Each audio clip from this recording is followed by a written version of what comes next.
Welcome to friends आपके अपने channel NCERT Hindi study में।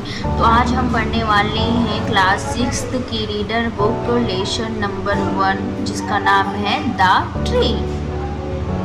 बेसिकली यहाँ बताया गया है कि जो बनियान का ट्री है वो एक गांव में है जो 15 साल पुराना पेड़ है और इस पेड़ के नीचे जब राहगीर जो होते हैं थक जाते हैं तो इसी पेड़ के नीचे आकर आराम करते हैं। जितने भी छोटे कीड़े मकोड़े हैं सभी इसी के नीचे रहते हैं। तो चलिए चैप्टर को हम स्टार्ट करते हैं। I have a tree, a green tree to set me from the sun. Under it I often sit when all my work is done. जिसको लिखा है RL stay when Sunday। यहाँ बताया गया है कि हमारे यहाँ एक पेड़ है जो बहुत हरा भरा पेड़ है। ग्रीन ट्री यानी हरा भरा पेड़ है। हम इसके नीचे शेड यानी होता है छाया या पेड़ के नीचे हम छुप जाते हैं जब सूर्य की किरणें पड़ती है हम पर या जब हमें धूप लगती है। तो अक्सर ऑफ्टन नहीं होता अक्सर हम इस पेड़ के नीचे आकर बैठ जाते हैं। When all my work is done, जितने भी हमारे काम हैं हम इसी के पेड़ के नीचे मतलब कि यहीं करते हैं बैठकर। ठीक है, इसी किसने लिखा है RL stay when Sunday। आगे लिखा है the big banyan tree in our village is 50 years old, says grandma, it stays day and night in the sun and rain।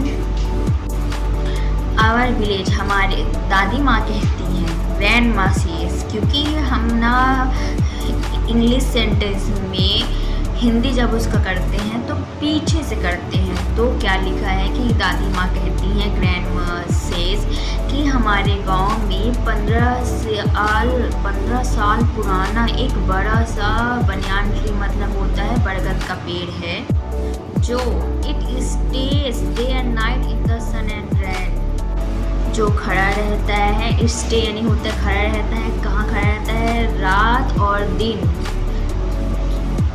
और दिन सन एंड रैन, सूरज की रोशनी और बरसात में ये पेड़ हमेशा खड़ा रहता है। चाहे जो भी परिस्थिति हो ये पेड़ हमेशा स्टे यानी खड़ा रहता है। तो आगे लिखा है the tree grew out of a little seed buried deep in the soil. जो ये पेड़ है ग्रीव आउट यानी एक बरीड मतलब होता है दबा हुआ, किसमें बरीड यानी दबा हुआ, गहराई में, डीप यानी गहराई में, इन द सॉइल यानी होता है मिट्टी। तो यहाँ लिखा है जो सीड है, जो बीज है हमारा वो मिट्टी में दबा हुआ है, वो भी गहराई में दबा हुआ है।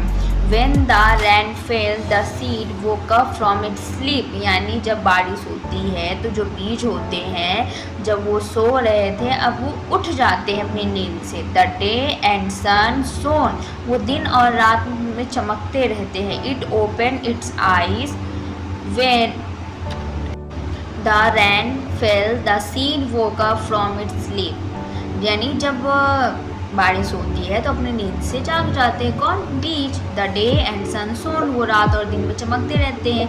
It opened it's eyes wide and सा द वर्ल्ड अराउंड, जब फिर वो चमकते रहते जब वो अपनी नींद से खुल जाते तो उनकी आँख क्या हो जाती है? खुल जाती है। तो वो अपने चारों तरफ एक संसार देखते हैं, मतलब कि छोटा सा पौधा उसमें से निकल आता है। A plant was burn gradually, the plant grew up into a big tree. Gradually का मतलब यहाँ क्या होता है? ग्रेजुअली का मतलब होता है कि धीरे धीरे, the plant grew up into a big tree, धीरे धीरे जो ये प्लांट है पौधा है वो धीरे धीरे एक बड़े पौधे में, बड़े पेड़ में, यानी पेड़ में कन्वर्ट होने लगता है, बदलने लगता है। It spread its branches, flowered every year and bore fruits like berry, यानी ये हर साल जो इसकी ब्रांचेस होती हैं, शाखाएँ होती हैं, स्प्रेड यानी फैलती जाती हैं और जो यहाँ पर इसमें फूल लगता है और जो इसका फ्रूट होता है वो किसके जैसा लगता है? बेरी के जैसे, यानी बेर के जैसे लगता है। It grew bigger and spread its branches wider and wider। यहाँ लिखा गया है कि जो इसकी ये बहुत बड़े से बड़ा होता जाता है, जो इसकी ब्रांचेस है वो फैलती ही जाती है, चौड़ी होती जाती, चौड़ी चौड़ी होती जाती है। At the village, children play near it. They swing on its branches and have fun. Sometimes when they get tired, they sleep under its shade. यहाँ लिखा है कि सभी जितने भी विलेज के बच्चे होते हैं, all the village children, village के यानी गांव के जितने भी बच्चे हैं इसके पास खेलते हैं।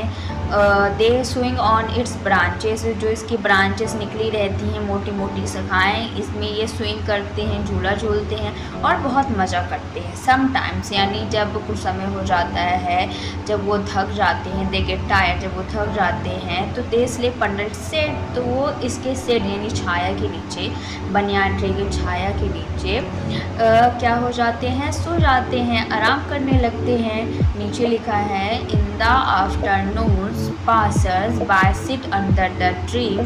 जब दोपहर का समय होता है, पासर्स मतलब होता है जो राहगीर होते हैं, तो जब राहगीर गुजरते हैं तो भाई दोपहर के समय जब वो थक जाते हैं तो इसी के नीचे आकर आराम करते हैं। Under the tree they rest for something and move on, कुछ समय के लिए आते हैं, इसके नीचे आराम करते हैं और फिर चले जाते हैं।